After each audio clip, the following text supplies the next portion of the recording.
चलेगा बस बल्ला।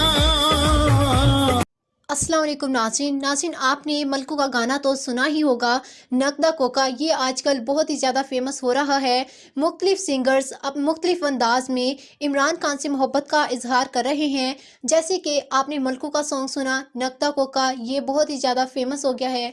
मलकू ने इस सॉन्ग के ज़रिए इमरान खान से मोहब्बत का इजहार किया है।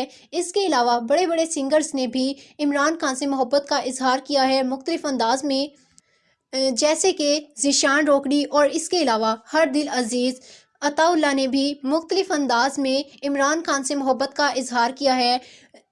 वैसे तो अताउल्लाह इमरान खान के लिए बहुत से गाने गा चुके हैं, लेकिन आज से 5 साल पहले अताउल्लाह ने एक गाना गाया था जो कि मलकू के गाना नकदा कोका गाने के बाद अब बहुत ही ज़्यादा वायरल हो गया है।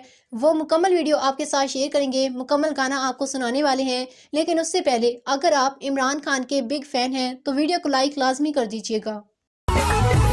चलेगा बस बल्ला, चलेगा बस बल्ला है ये गीत।